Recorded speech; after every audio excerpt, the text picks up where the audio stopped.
Mr. Ali, is that right? Yes, Senator. You were head of the MacArthur or Associated MacArthur Justice Center, is that correct? That's right, Senator. I've been with the organization, yes. Okay, and what role did you play there? Well, initially, about 7 years ago, I started with the organization to open its DC office just as an attorney there, as the first attorney there. And then I was later promoted to be the director of the DC office. And then beginning at the very end of 2021, beginning of 2022, I've become the executive director of the organization.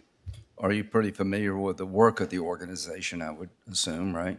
Yeah, Senator, we're a pretty large, medium-sized firm that is litigation-focused, and so we have, at any given time, hundreds of cases. But yes, I'm familiar with the general work of the organization, of course. So I'm reading an article here that talked about a spokesperson described after the George Floyd episode, terrible thing that happened for the country. You said, or some spokesperson said, you want to lead a movement toward making police departments obsolete, that the group lobbied the New Orleans City Council to pass a resolution committing to sharp reductions in law enforcement in the city's 2020 budget and redirection of those funds to housing, healthcare, education, among other priorities. Is that accurate?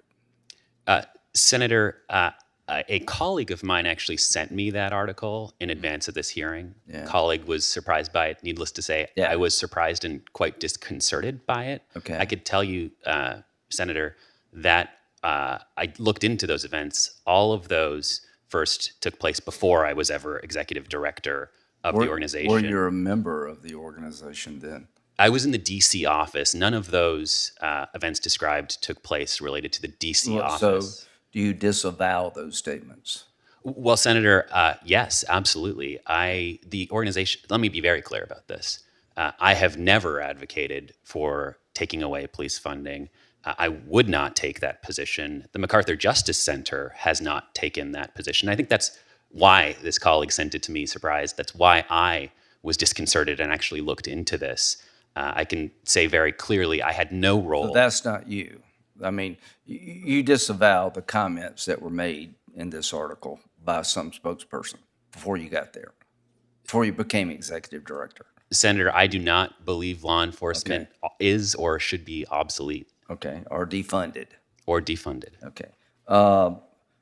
The organization apparently also called for dismissing all charges against rioters from the protest in Chicago.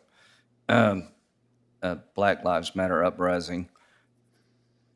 Are you familiar that the organization called for that? Senator, again, I didn't have any personal involvement in that. That was before my time as being executive director.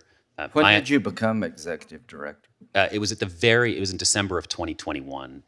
Okay. So I think the riots occurred in 2021. Are you familiar with the position of the organization asking the mayor of Chicago to drop all charges against the rioters?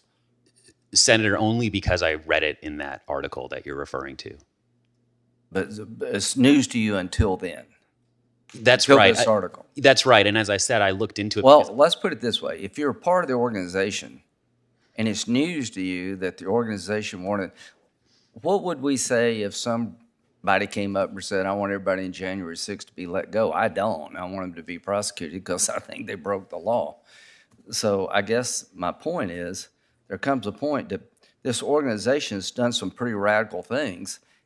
You never heard about the position of telling the mayor of Chicago to let them all go? Senator, let me be very clear that I understand fundamentally that the position I've been nominated for is to leave all advocacy behind. My question is, did you know? And if you didn't know, how could you not know? Well, Senator, at the time, I was an attorney in the D.C. office. I had no oversight over that. I don't mean to belabor the point. My time's over, and here's the point. You're becoming executive director. Somebody saw you as promotable. Okay? They want to promote you. This organization's taking some pretty extreme views. You say you don't know anything about it except you read this article. It's hard for me to imagine promoting somebody in an organization that calls for all the riders to be let go in Chicago, and the person they're promoting doesn't share those views. Senator, what I can say is that I've worked closely with law enforcement on these issues. And as I discussed before, it's actually been a bridge building, coalition building process working with organizations Thank you very much, across the sir. spectrum. Thank you. Thank you. Senator Blumenthal.